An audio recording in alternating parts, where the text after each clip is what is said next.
Welcome back to Jackson Bottom's Backyard Science. My name is Liz, and today we are going to be talking about some of the changes that we can observe as spring arrives. So, we're going to kind of look at for some of these changes in our backyards, whether that's around your home or a community garden or a park that's nearby to you. When spring arrives, there are many changes that we can easily observe in the landscape, whether it be in the flowers, the trees, or the animals around us. One of these things that's really exciting, or some of these exciting things, are the return of migratory birds, which are birds that travel from region to region depending on the season. One that's really easy to see in our area is Canadian geese. There's also the phenology of plants, which are the events in a plant's life that the timing of those events. So, for example, when the leaves come out on the trees, when flowers begin to bloom, or when they begin to bear fruit. And there's also animals that undergo complete metamorphosis. So, changes in the physical form of an animal that occurs over 4 different stages.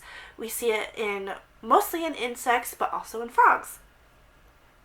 As you may have seen in previous videos, other instructors from Jackson Bottom have shown you how to observe the natural world using your ears and your eyes.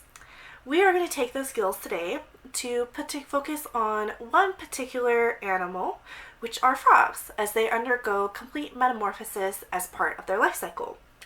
Frogs are very common during the spring, and while you might not always see them, you will most often be able to hear them, especially in the evening or in the early nighttime when they are sort of making calls to each other. They can be quite loud, and you'll be able to hear them best if you happen to be near a body of water, like a pond or a slow-moving creek.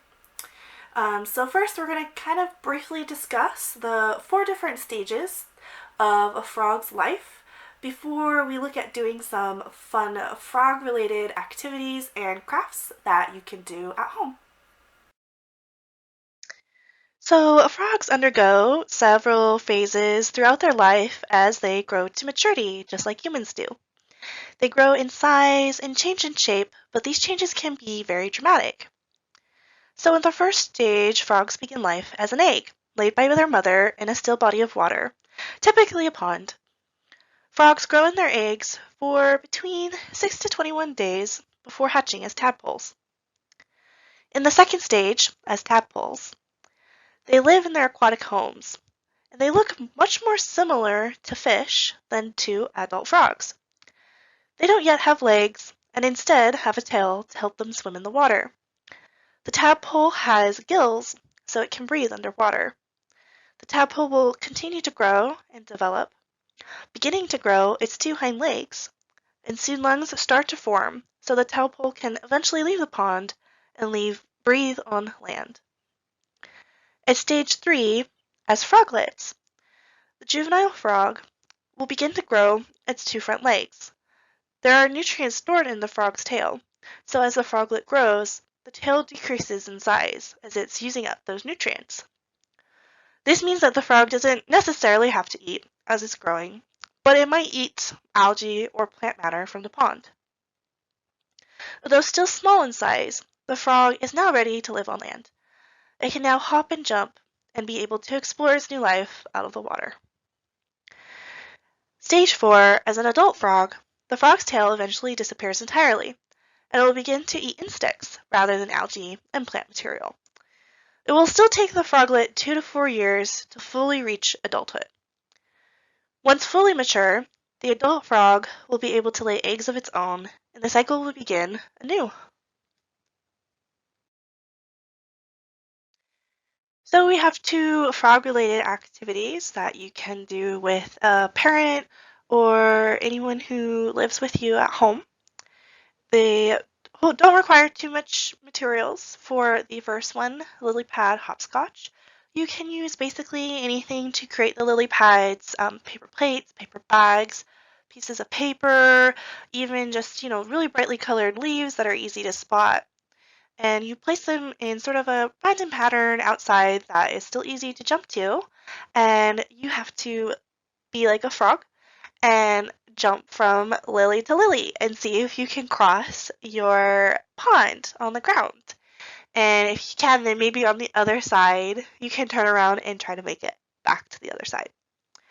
The second activity will hopefully have been discussed with you a little bit with the video from Zoe, where she talked about sound mapping.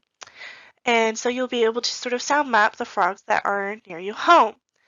They tend to be very vocal in the evenings, but they will quiet if they think they hear a predator nearby. So if you're trying to listen into your frogs, try to be a little sneaky.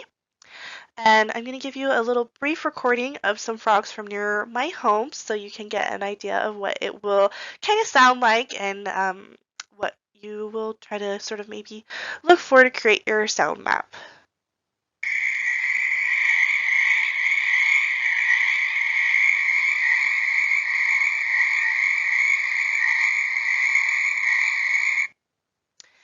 So when you're doing your sound mapping, just kind of try to listen for the frogs. You might not get quite that many because I actually happen to be near a pond, so I get quite a chorus where I'm at.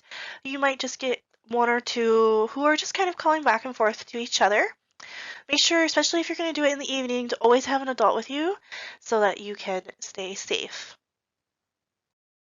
So we are going to make paper bag frog puppets. And the link for the original website where I got the activity from is on the screen. I'm not sure if it's possible to click and follow the link, so I will be sure to put it below the video as well. It does just have sort of a nice picture step-by-step process if you'd like that. But I will also go through the steps here as well so that you can follow along at home and do it even if you can't access that website. I also want to mention that some of the materials for this craft you can substitute if you don't have those exact things at home. Like the construction paper, if you have white paper, you can just color to the appropriate color, or if your child wants to be creative, they can color whatever color they want. It does call for paint as well. If you don't have paint, any sort of coloring marker or utensil will work fine. And then just glue or tape, whichever works best. It calls for glue, but tape will work just as well. So first, just make sure to gather all of your materials that I have listed below. First, taking that paper lunch bag, go ahead and cut a few inches off the bottom of the bag so it'll stand upright evenly on a flat surface. And it also kind of makes it sort of look a little cute and chubby, which is kind of fun. Then have your child paint or color both sides of the bag green or whatever color they think their frog should be. Then taking your green construction paper or colored green paper, cut 2 large circles, and then taking the black paper, 2 small black circles. Cut a thin, long rectangle from red paper for a tongue. And then to create the eyes, glue the small black circles onto the larger green ones. And to make your nice curly tongue, roll the red paper kind of nice and tight so it'll kind of curl out a bit. Then all you have to do is go ahead and glue on the eyes and the tongue to your bag, and the frog puppet will be complete. And then you can use your frog puppet in plays or make-believe, or if you want, you can even use it on your lily pad hopscotch adventures.